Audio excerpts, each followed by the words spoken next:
अरे मंजुळा, मंजुळा, इतक्या कमी काळात किती काय काय भोगावं लागलंय ग तुला। किती मोठा संघर्ष आहे। वाटू लागलंय की आम्हीच तुझ्या आयुष्यात एक वादळ घेऊन आलोय।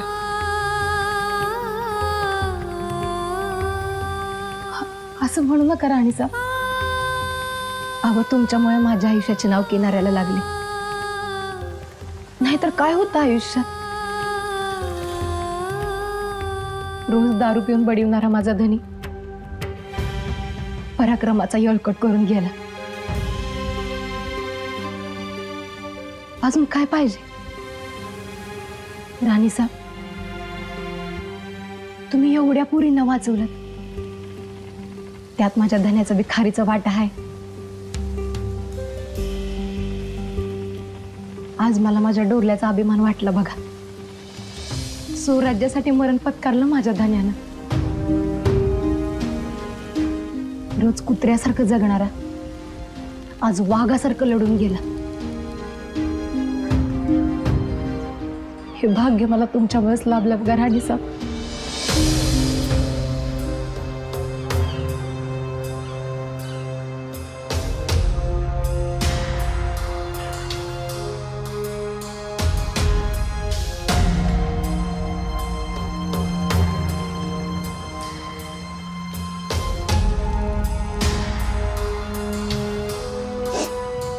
राणी साहेब,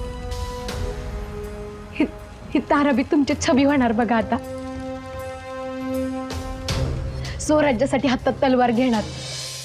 तुम्ही शिकवशील ना तिला कसं जगायला मरायला। ऐकलंच खाल्लं की राणीसाहेब काय म्हणतात ते? अगं तुझं जन्म आजपत्र कलंक वाटत होता, पण आता असं वाटतंय तूच लय भाग्यवान आहेस बघ।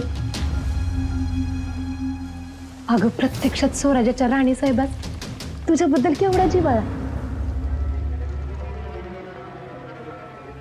या मायेचं पांग फेडायचं बरं का पुढे जाऊन। स्वराज्यासाठी लढायचं। मंजुळा, तुझ्यासारख्या वीरांगना स्वराज्यात तयार होतील ना, तर स्वराज्याच्या तटबंदीचा एक दगडही कोणी हलवू शकणार नाही। कधी काळी आम्ही सुद्धा स्वतःला कमकुवत समजत होतो, मात्र तुझ्याकडे पाहिलं की जाणवतं स्वराज्याचा विचार सर्वदूर पोहोचवायला आम्ही समर्थ बनलो आहोत। मक्कार, धोखेबाज, हमारी आंखों में धूल झोंकता है। कहाँ है ताराबाई? बता दगाबाज। नाही हुजूर, वार्ता खरीच होती। अगदी आतल्या गोटातून खूप कष्टानं आम्ही अंदाज घेतला होता, खूप कष्टानं हुजूर। तो फिर वो यहाँ आई क्यों नहीं? क्यों नहीं? कितने दिन हो गए हम अपना पूरा लश्कर मुकर्रर करके यहाँ उसकी राह देख रहे हैं, इंतजार कर रहे हैं, और वो समंदर की लहरों के मजे लेकर बाजी जी जा रही है। इसकी वजह से उसका रास्ता भी साफ हो गया और हम बेवकूफ बन गए। अब्बू जान, हमने तो पहले ही कहा था कि हम बेवकूफ हैं। तौबा, अब्बू जान, हमने आपसे पहले ही कहा था कि इस केशु पंत पर भरोसा मत कीजिए। ताराबाई अगर हम पे हमला करने वाली थी तो ये बात हमें इतनी आसानी से मालूम कैसे होती? ये इस केशु पंत को उस ताराबाई ने बेवकूफ बनाया, और ऐसे बेवकूफों के सहारे हमें सल्तनत चलानी पड़ रही है शहजादे, चलानी पड़ रही है।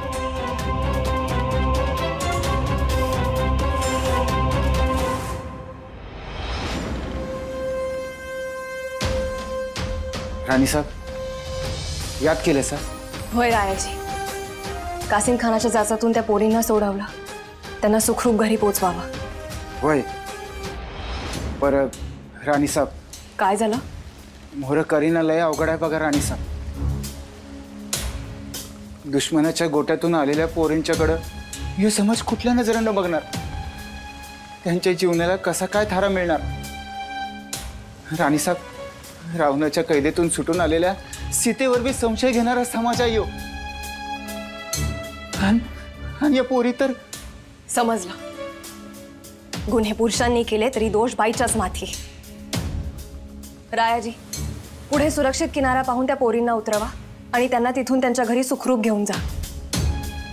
आणि एक निरोप प्रत्येकाच्या घरी धाडा. म्हणावं, या सगळ्या पोरींच्या पाठीशी स्वराज्याची समशेर आहे.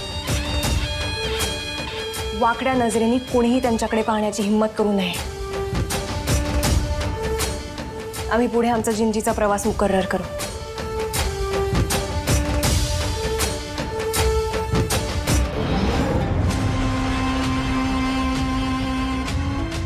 केशुपंत,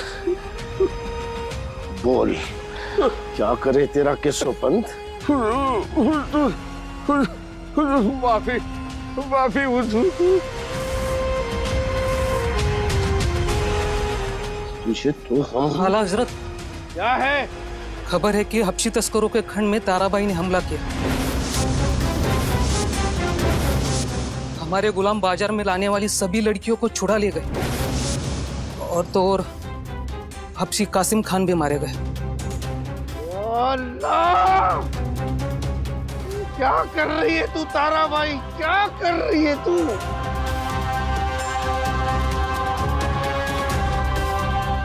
तेरी वजह से मुगलिया सल्तनत की नाक फिर से कट गई. तेरी वजह से. इसे ले जाओ और इसके टुकड़े टुकड़े करके कुत्तों को खिला दो.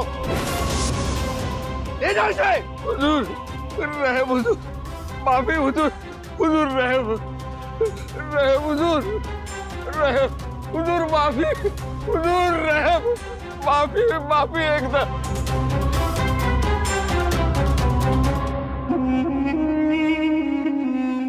ये अच्छा किया आपने अबूजान. इस केशुपंत को ऐसी ही सजा होनी चाहिए थी. और मराठों के सियासत में हमारी मुखबिरी कौन करेगा? जी शहजादे, केशुपंत काम का है, बड़े काम का है. उसे मौत का खौफ दिखाकर, डराकर छोड़ दो. जाओ जाओ. जी.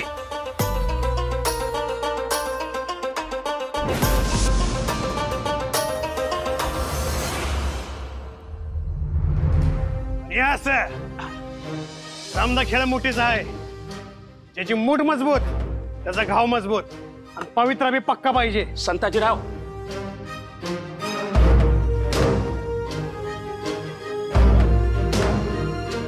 संताजीराव, तुम्हाला शोधत आम्हाला इकडे यावं लागलं.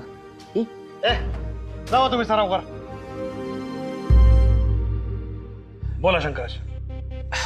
अहो संताजीराव, फडावर कामं खोळंबली आहेत. बघणारे कोणी नाही. तुम्ही असे मावळ्यांच्या घोळक्यात. धनाजीराव एकीकडे, अमात्य तिसरीकडे. मी एकटा म्हणून कुठे कुठे लक्ष देणार हो? पण ते गडावर राणीसाहेब नाही तेव्हा जरा समद्यांच्यावर कामाचा भार वाढलेला आहे.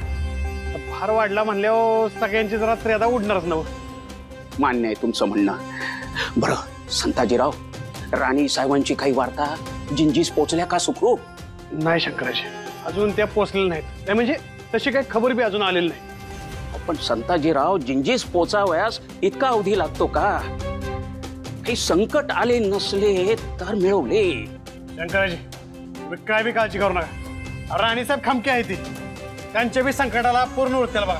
हो हो, तुमचे म्हणणे मान्य आहे आम्हाला. सुलतानी संकटाला राणी साहेब सामोरे जातील याबद्दल आमच्या मनात तीळमात्र शंका नाही. पण संताजीराव, आसमानी संकटाचे काय करायचे? समुद्र आहे, वादळ वारे आहेत. त्यात राणी साहेबांना समुद्र प्रवासाचा अनुभव नाही. केव्हा काय होईल ते सांगता येत नाही संताजीराव. तुम्ही काय बी काळजी करू नका. येत्या 2 दिवसात राणीसाहेब सुखरूप जिंजीला पोहोचल्याची खबर येते की नाही बघा. तसे झाले तर जगदीश्वरच पावला. बरं संताजीराव, काय तुम्ही नव्या उमेदीची लोक आमच्यासारखी जुनी जाणती माणसं आपल्याला खोडा वाटतात, पण आमचा अनुभव सांगतो हो आम्ही. कसं आहे, समुद्र प्रवासाला आमचा विरोधच होता. असो, राणी साहेब आता सुखरूप पोचो हेच साकडे. बरं संताजीराव, आम्ही ज्या कामासाठी आपल्याकडे आलो ते सांगायचेच राहिले. बोला ना. संताजीराव, गडाखाली जाऊन लोहार शाळेत शस्त्रांची चाचणी करायची आहे. आता ती शस्त्रे तयार असतील तर त्यांची बिदागी देऊन लगोलाग त्यांची खरेदी करायची आहे. कसे फडावर आम्हाला पुरसत नाही ना, तेव्हा तुम्ही जरा जाऊन आलात तर बरे होईल. बरं, गडावरच्या पहाऱ्यात ढिलाई पडून नाही चालायची. मी या धनाजीरावांशी बोलतो आणि तुम्हाला कळवतो. अहो, ते का तुम्हाला नको मानणार आहेत का? हा? आपण त्यांना सांगू की सावकार? तसं नाही, पण समध्या गोष्टी त्यांच्या कानावर गेलेलं बरं असतं. हो, तुम्ही सरसेनापती, स्वतःचे निर्णय स्वतः केव्हा घेणार? बरं, बघतो आम्ही काय करायचं ते.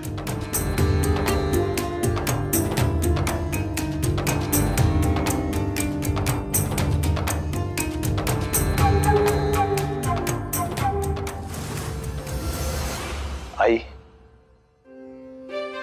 आजवर तुझ्याकडे जे काही मागितलं ते फक्त स्वराज्यासाठी.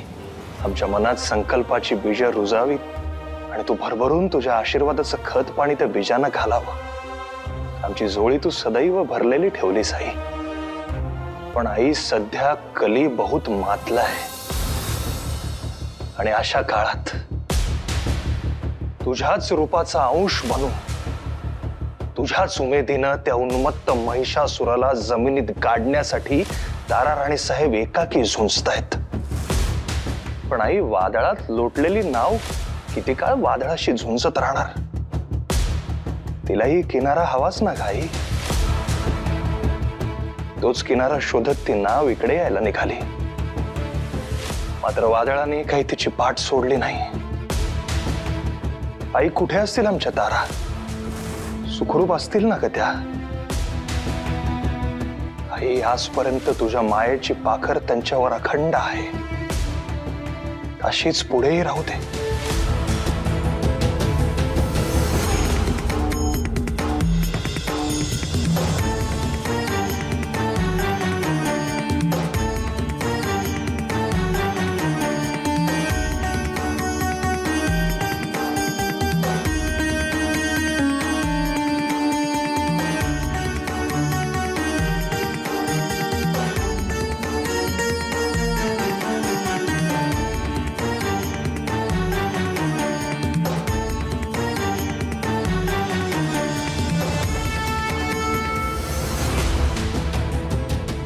राजे, राजे, एक व्यापारी नौका किनाऱ्याला लागली आहे. ताराराणी साहेबांचं आगमन झालं आहे. खरंच?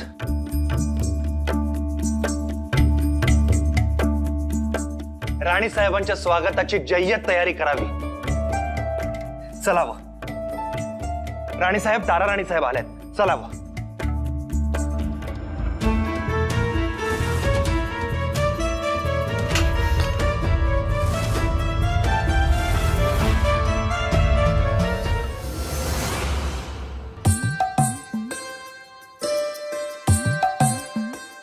प्रल्हाद पंत. जी राजे.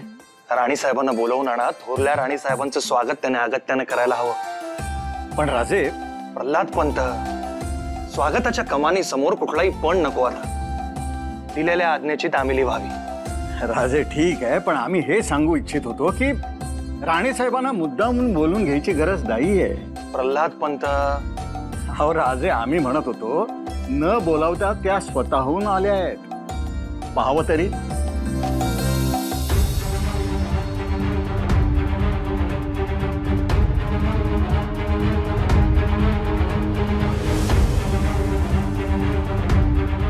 त्या मुद्दाम आल्या आहेत राजे. तुम्हाला नाही कळायचं, तुमच्यावर प्रभाव टाकण्यासाठी मुद्दाम करतायत ते आहे. बायका राण्या बनवत किंवा सम्राज्ञी, बायका त्या बायकाच राहणार शेवटी.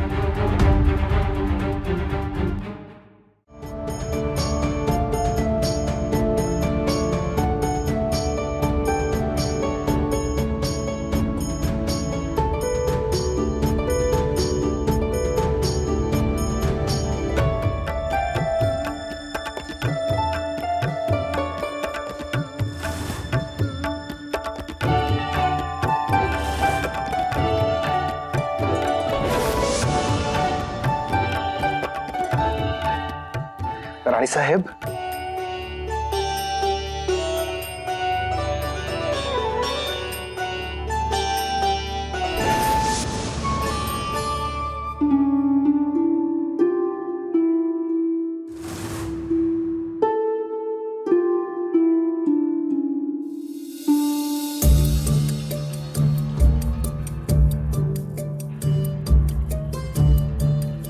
आपल्या पावलांचं दर्शन इतक्या सहज घडेल असं वाटलं नव्हतं. सहज कुठे राणीसाहेब? कमी का अग्निदिव्य झेललीत आपण? आपल्या पराक्रमाच्या वार्ता कानावर येत होत्या आणि आमचं काळी सुपा एवढं फुलत होता.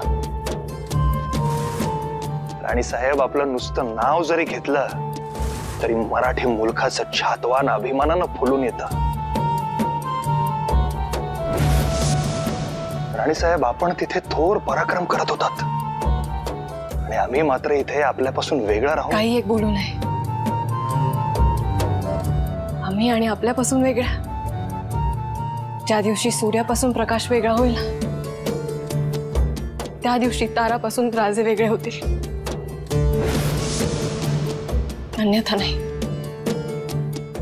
तारा,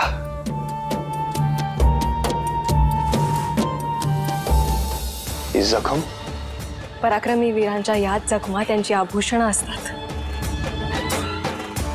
असं आपण म्हणतो ना. मग हाच आमचा दागिना समजेल. राणीसाहेब, स्वराज्यासाठी आपण मारलेली ही उत्तुंग दौड इतिहासालाही अचंबित करणारी ठरेल.